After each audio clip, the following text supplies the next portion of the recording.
अस्सलाम वालेकुम। इस वक्त हम नागापुर बेस कैंप से वापसी हुई है और इमरान भाई ये ज़रा जंगल का दिखाएं कि क्या हाल कर दिया इन लोगों ने। दरख्त काट के बर्बाद किए जा रहे हैं। ऐसा लगता है जैसे यहाँ पर चिड़ियाघर बन चुका है, जैसे यहाँ पर लक्की रानी सर्कस मेला लग गया है। जंग लगी हुई है, जलाए जा रहे हैं, दरख्त घर बनाए जा रहे हैं। इतनी ग्रीनरी तबाह हो रही है हर तरफ। हमारा दिल कह रहा है चीख चीख के कि यार बस करो अब इन दरख्तों को काटना।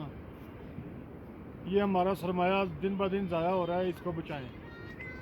आप सब पाकिस्तान में रहने वाले भाइयों को, हुकूमत पाकिस्तान को, जो भी हमारे लीडर हैं, उनको चाहिए कि इनकी तरफ ख़ास ध्यान करें, अपने जंगलात बचाएं।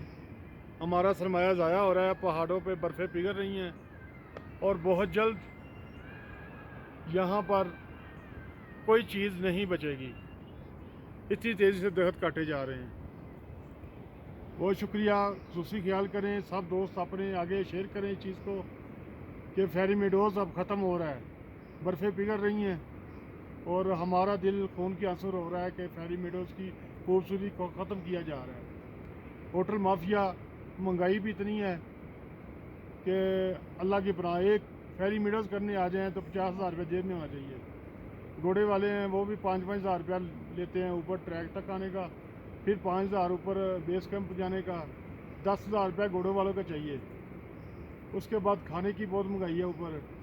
तो यहाँ पर कोई परेशानी हाल नहीं है, कोई कौमती नुमाइंदा नज़र नहीं आता। तो आप सब से गुजारिश है कि इस चीज़ को आगे शेयर करें ताकि हमारा सरमाया बच सके। शुक्रिया। पाकिस्तान रहेगा तो हम रहेंगे। पाकिस्तान जिंदाबाद।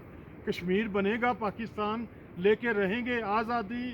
पाक एडवेंचर क्लब जिंदाबाद। पाक फ़ौज को सलाम। पाक आर्मी आगे आके इन जंगलात को बचाए। शुक्रिया।